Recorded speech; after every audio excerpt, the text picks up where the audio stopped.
President Donald Trump has hit the ground running in his second term, enacting a series of bold executive actions within the first 100 hours. These measures span immigration, climate policy, social issues, law enforcement, and more. Let's take a closer look at each area, breaking down what was done, the perspectives of the supporters, and the criticisms from detractors. President Trump declared a national emergency at the southern border, which authorized the deployment of armed forces to bolster security measures.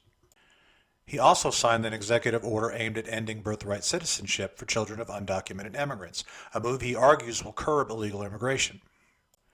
Additionally, Mexican drug cartels were officially classified as foreign terrorist organizations, providing enhanced tools for law enforcement to combat drug trafficking and related crimes. Supporters argue that these actions are critical for maintaining national sovereignty and security. They praised the deployment of military resources at the border as a strong deterrent against illegal crossings and applaud the push to end birthright citizenship, which they believe is a magnet for unauthorized immigration. The classification of cartels as terrorist organization is hailed as a significant escalation in the fight against transnational crime, potentially unlocking resources and strategies for dismantling these groups. Critics, however, contend that these measures are legally and morally questionable. They argue that ending birthright citizenship may violate constitutional protections, specifically the 14th Amendment. The use of military forces at the border has been criticized as an overreach of executive power, with some labeling it as unnecessary militarization. Detractors also warn that designating cartels as terrorist organizations could strain diplomatic relations with Mexico and escalate violence rather than resolve it. President Trump signed orders to withdraw the United States from the Paris Climate Agreement and the World Health Organization. He argued these international agreements and organizations hinder American sovereignty and impose undue costs. On the domestic front, he declared a national energy emergency to stimulate domestic energy production, particularly in fossil fuels, with the goal of reducing energy costs for Americans. Proponents claim these decisions prioritize American interests and economic strength. By leaving the Paris Agreement, supporters argue the U.S. can avoid burdensome regulations that hamper energy production and manufacturing. The national energy emergency is viewed as a necessary step to reduce energy costs for families and enhance energy independence, a critical component of national security. Opponents argue these moves undermine global cooperation on climate change and public health. Withdrawing from the Paris Agreement, they claim, damages America's credibility and leadership in addressing climate challenges. Critics argue that prioritizing fossil fuels over renewables overlooks climate change's long-term costs, delaying the U.S. transition to sustainable energy. The President issued executive orders affirming the federal recognition of only two genders, male and female, which will influence how government programs and agencies operate. Additionally, he dismantled diversity, equity, and inclusion, or DEI, programs within federal hiring practices, restoring a focus on merit-based hiring. Supporters argue these actions protect traditional values and ensure fairness in government operations. The gender recognition policy, they say, prevents confusion and upholds biological realities.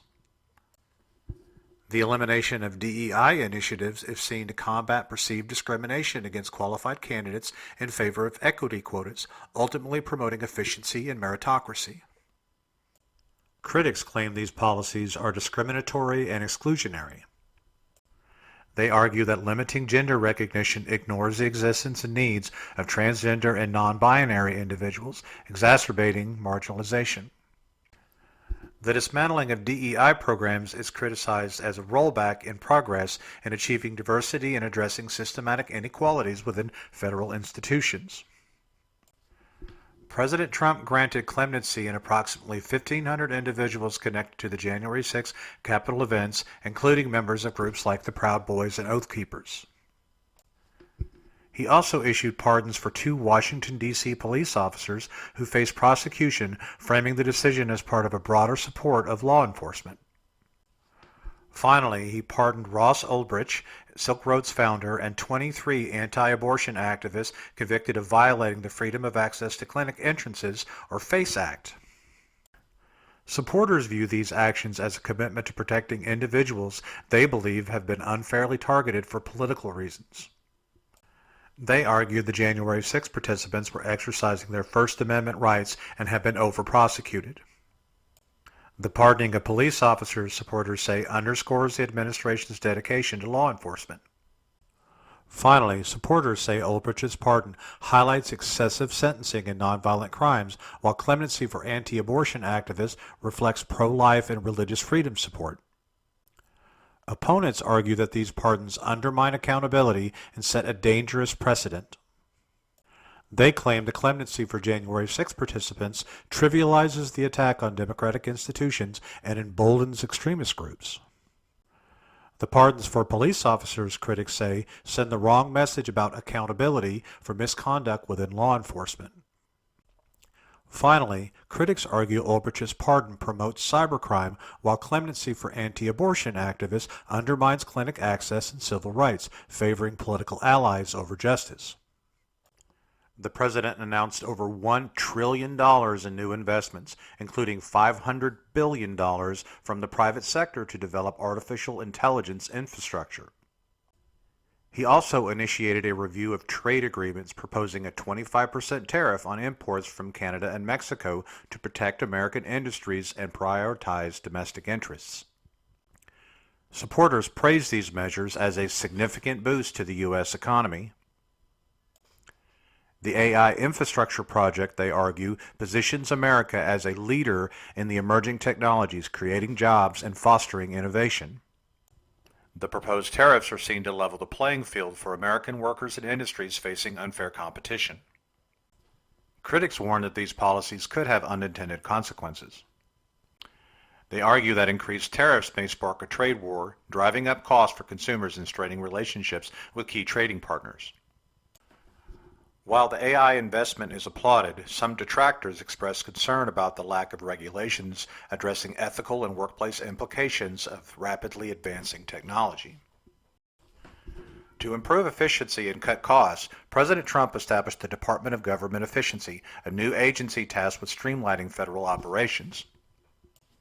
In addition, he ordered the declassification of files related to the assassinations of John F. Kennedy, Robert F. Kennedy, and Martin Luther King Jr., fulfilling a long-standing demand for transparency. Supporters argue these moves demonstrate a commitment to accountability and reducing waste. The new department is seen as a practical step to turn our government into a well-oiled machine and save the taxpayer money. The declassification of historical files is celebrated as a victory for transparency and historical truth, addressing decades of speculation and conspiracy theories. Critics, however, question the effectiveness of these initiatives.